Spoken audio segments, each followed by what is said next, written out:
dietary treatment for EOE, and it would be nice to know what's working, you know, what the data shows was a good way to treat this, and maybe what are ways that we could show some improvement. So some of the topics I'd like to speak on today are the history and evolution of dietary therapy in eosinophilic esophagitis, what to do after instituting dietary therapy, what are our reintroduction protocols, how do we get these foods back into these kids' diets, what are some minimally invasive assessments of the esophagus, practical considerations in implementing a diet plan. That's a really important one because once we've recommended this, we need to know how to do it. And is diet successful for long-term maintenance, and some tips and tricks for success. So let's look at a clinical presentation. So this is a very common presentation that we see in our EOE clinic and may be very familiar to some of you guys with your own children. An 11-year-old presents to the ED with a food impaction, which means that food has now gotten stuck in the esophagus. This occurred after eating a hot dog on a 4th of July barbecue. He's admitted to the hospital, he undergoes an upper endoscopy and removal of the food impaction.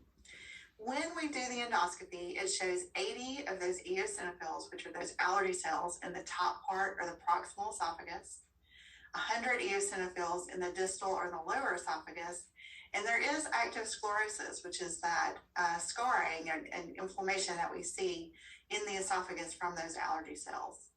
So he is then scheduled for a new patient appointment in our ACE clinic at Children's of Alabama.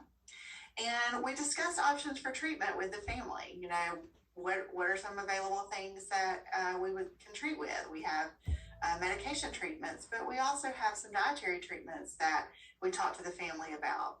And after hearing all the options, he says, hey, I kind of think I want to do the diet thing. How does this work and what is it all about? So let's talk about the history and evolution of dietary therapy in eosinophilic esophagitis. So really, starting in 1995, when you look at the data, that was the first description of dietary therapy, and this was in the mid-90s, and it was by physician Dr. Kelly Sampson, and she described using an elemental diet to treat eosinophilic esophagitis. So an elemental diet, meaning that these children were placed on a hypoallergenic formula, and they were fed this for a specific amount of time, and the allergy cells showed decrease. There was treatment of the EOE by going on this elemental diet. So about a decade later, another very smart physician in the EOE world, Dr. Spurgill in Philadelphia, used allergy testing to direct or a targeted treatment at treating EOE. He would put these kids through allergy testing, see if they could identify some foods that they may be allergic to, started trying to take these foods out of kids' diet based on that testing, and this was described in 2005. Shortly thereafter, we had the 6-food elimination diet, which is something that some of you guys are probably familiar with. This was one where they just did the studies on the 6 most common foods that cause eosinophilic esophagitis, and they started studying just removing those. There was more testing done in the adult world. It's very interesting. A lot of times, you know, when they do these studies, it usually starts with adults and then it trickles down to the kids. But in this study, actually children were done first, which was very interesting. And that was done in 2012 and 2013. And then we had a milk-only study that was done in 2012 to see if maybe just removing milk was effective in treating eosinophilic esophagitis. More recently, in 2013 through 2017, people have started studying the 4-food elimination diet. That's where you take the top 4, the milk, the wheat, the eggs, and the soy, and just remove those 4 foods to see if they are effective in treating eosinophilic esophagitis. And even more recently, in 2018, there was a group that studied taking out, doing a top up approach, where our step up approach, where you start with 2, and then if that doesn't work, then we step up to 4 foods that we eliminate, and then up to the 6-food elimination diet. And we will talk about the results of that study today.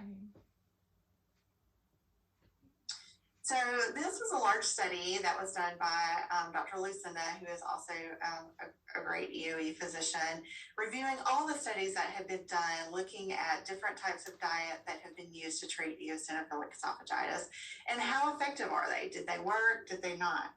So you can see that the elemental diet, which is the one where it's a formula-only diet, showed a 91% histologic remission for kids who were on that diet, meaning when they looked at the esophagus after starting the diet, 91% of those kids were in remission. This is very difficult, as y'all know. It would be very difficult for a child to remove all foods from their diet and go on to just a formula. So we find that this is not, always a great option for our kiddos when we're talking about the dietary approach for eosinophilic esophagitis. There also can be very long reintroduction periods. When we start to reintroduce foods back into the diet, it becomes a little more complicated in how you do that. So the targeted elimination diet, that's where they tried to do the skin allergy testing to see if they could identify specific foods that kids maybe have IgE allergy to, or back in the day, the patch testing where you put the little patches on the back and you try to elicit a response to certain foods. That only showed about a 45% effective rate when doing the dietary elimination by doing that. The empiric elimination diet, which has been favored by most centers, has shown a 72% histologic remission rate. So this one actually shows a little more promise. It's a little more palatable. You do actually get to eat food on this diet, and it has a 72% chance of being effective. What is that? What does empiric mean? So let's look at this a little further. So there's been many different empiric elimination diets that have evolved. So how do we know which one to pick? Do we want to do all 6 foods? Do we want to start with a 4 food or a 2 food? And then sometimes even a 1 food. So let's look at the data and see how effective this has been.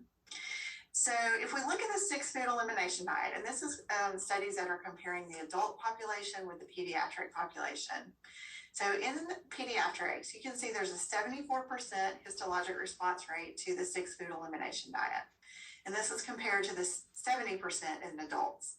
So if you remove those top 6 foods, the milk, the wheat, the soy, the eggs, the nuts, and the seafood, 74% based on studies have shown effectiveness in doing that. So when you compare that to the 4 food elimination diet, where you're just taking the milk, the wheat, the soy, and the egg, we see these numbers start to decrease. So we were in the 70% when we were doing a more restrictive diet, and then now in the pediatric population, we dropped down to about a 64% when we're taking out milk, wheat, soy, and egg. So still effective, you still have pretty good chances of this being an effective treatment option, but as we're stepping down to fewer foods, the effectiveness of the treatment does go down. And even further, in an adult study where they just looked at the 2 foods, the milk and the wheat, we see that we went down to a 44% chance of this actually being effective. So like we said, as you reduce the amount of foods that you're avoiding, the chances of it working do tend to go down. So this was a good study that showed that elimination of 1 food in a pediatric population in this study showed a 65% histologic response in children, and that food was milk. So in children, if we, just after discussing with families, if this is something they feel like they could do, then if we want to focus on a 1 food elimination, then milk would really be a reasonable thing to do, because we do potentially have a 65% chance of that being effective. So all the data up until this point has been focused on this top-down therapy, meaning we take the 6 foods out and then we systematically add them back. So some researchers thought to look at more of a step-up approach. So what if we started eliminating just 2 foods? So let's make this a little easier in the beginning. We'll just take milk and wheat, we'll take those out. Yeah. And then if we don't see a good remission rate with that, then we will step up to the 4 food. And if still not doing well with that, then we would go down to the 6 food. So this is more of the step-up therapy instead of that top-down approach that we frequently will use. So how does this play out, and where is the data based on this method of treatment for the dietary option? So from their study, this is what the results showed. If you eliminate the first two food groups, they have an overall response of about 43%, and that's the bar to the far left. About 43% on the 2 food elimination diet showed histologic remission. If that did not work well, then they moved to the 4 food elimination, and this showed a 60% response rate. And then after that, we went from the 2 food to the 4 food to the 6 food, and we now got up into a 79% overall response rate. So what we can see is these numbers mimic the previous graph that we had talked about, where the more foods that you eliminate, the more likely you are to have a histologic response. So it highlights that there's multiple options for dietary therapy, and it's important to discuss with your provider what is available and what your goals of care are. For example, if you have a child that has a very limited diet already, you may say, listen, we cannot tackle a 6 food elimination diet right now. Our child is very limited on things that they'll eat. There's no way that we could do that, but we think maybe we could do a 2 food elimination diet. So let's start there. And then you may say, you know what, we try this, and then after this, we may be comfortable maybe moving to a medication, or even, doing more of a targeted approach. That would be fine. Another patient may say, I want to do this diet one time and one time only. So therefore, let's tackle the step down approach. Let's start with 6 foods.